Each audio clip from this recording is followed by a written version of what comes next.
Once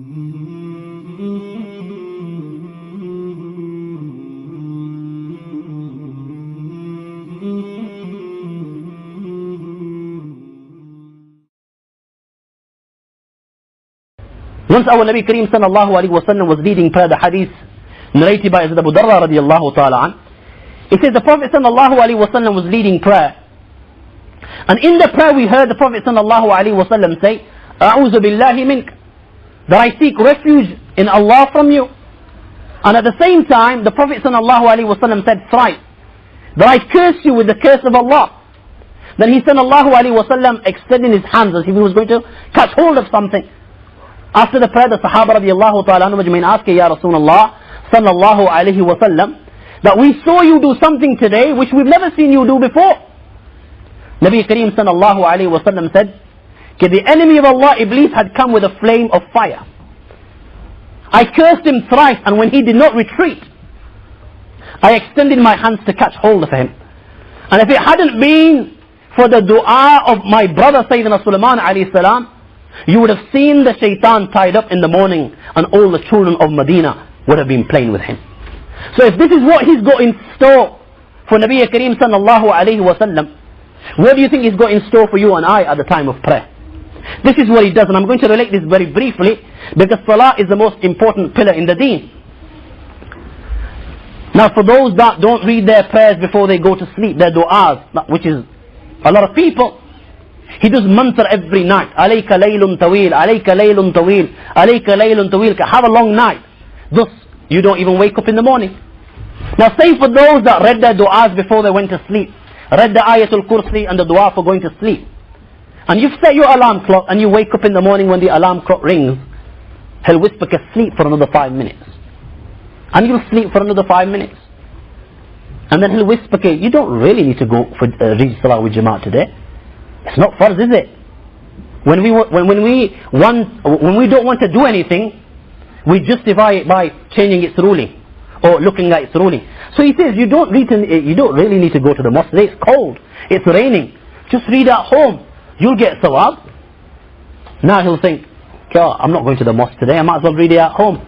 If I'm reading it at home, I've still got 20 minutes. I'll get up after another 15 minutes.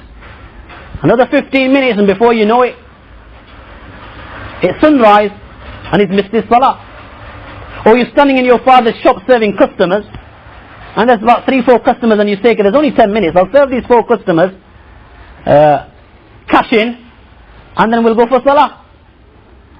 Another one walks in and he whispers, you're alright, it'll only take 1 minute to serve another customer. Cash him in as well, pocket the difference, and then you go for salah. Like this, one customer will come after the other, you will keep on serving them, and before you even realize it, your salah is gone. Now say you surpass this stage and he was not able to stop you from reading, and now you sit for wuzu. There you will find a shaitan called Walahan waiting for you to cause doubts in your mind with regards to your wuzu. You see many people in the masajid, they go do wuzu, they've done wuzu, now they're drying their hands and faces.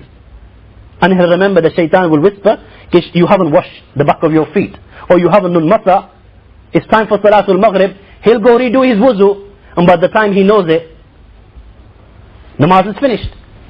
Or he's sitting on that place of wuzu and washing the same limb over 20 times. He's washing exactly the same limb, just making sure that the water has reached every part.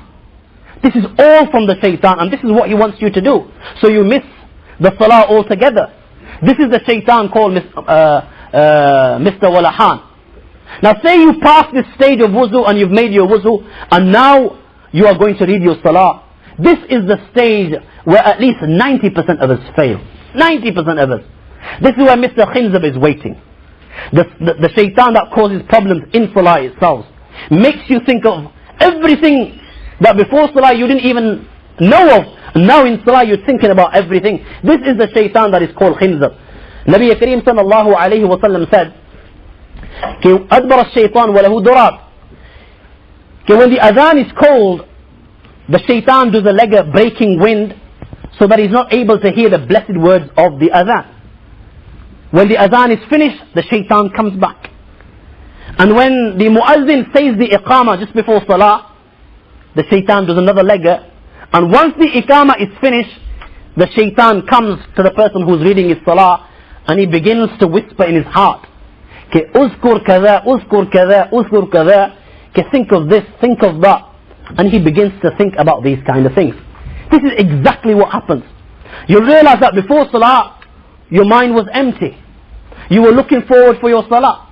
But now that you're praying, now that you've started your salah, you'll see people thinking, either cursing the imam for reading too long of a prayer, or either he's thinking about his wife and children, and if it's students, they're thinking about their coursework, or how to dodge the coursework, or how to knock off school today.